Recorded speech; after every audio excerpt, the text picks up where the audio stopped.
क्या कहना चाहेंगे इस तरह की वीडियो? जो मणिपुर की पहली चीज तो मणिपुर के अंदर जिस तरह के हालात पिछले कुछ महीनों से बने हुए हैं और केंद्र सरकार खासकर प्रधानमंत्री जी ने इसके ऊपर कभी कुछ भी नहीं बोला, ये बहुत चिंताजनक है।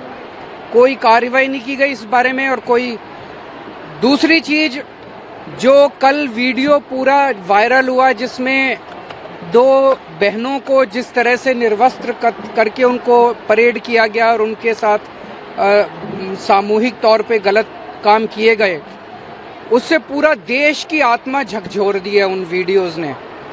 पता चला कि वो वीडियो अभी के नहीं है, 2.5 महीने पहले के हैं और 2.5 महीने के अंदर वहां की सरकार ने इस बारे में कुछ भी नहीं किया।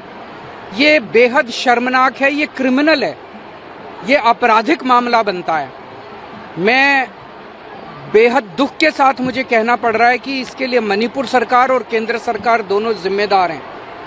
अक्सर देखने में आया है कि इस तरह के जब भी कभी देश में वाकया होते हैं तो प्रधानमंत्री जी चुप्पी साध लेते हैं। ये एक कमजोर लीडर की निशानी है। एक कमजोर लीडर होता है कि जब समस्या आती है तो वो चुपचाप अपने कमरे में बंद होके बैठ जाता है। एक जो साहसिक और करेजस लीडर होता है, असली लीडर होता है, वो फ्रंट से काम करता है, फ्रंट पे आके काम करता है। जब कोई मुसीबत होती है तो फ्रंट पे दिखाई देता है नेता।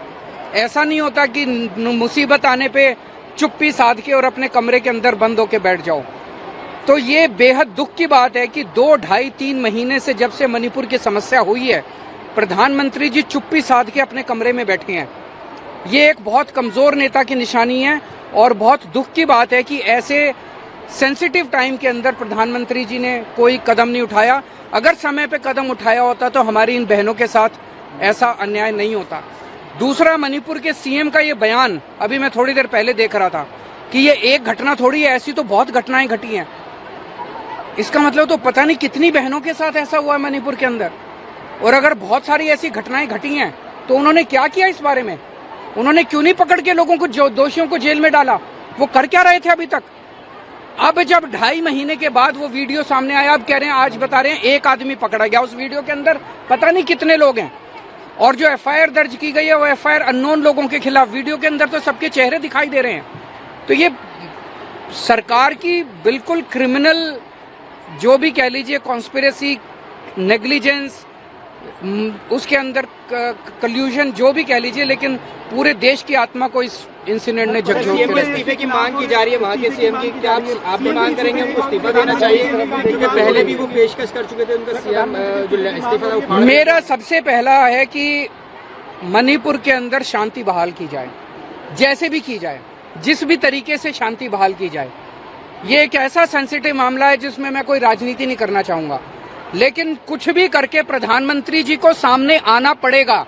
कमरे के अंदर चिटकनी मार के बैठने से प्रधानमंत्री, देश का प्रधानमंत्री, अगर देश के अंदर समस्या चल रही है और अंदर कमरे के अंदर चिटकनी मार के बैठ जाएगा तो फिर देश कहां जाएगा? कौन संभालेगा देश को?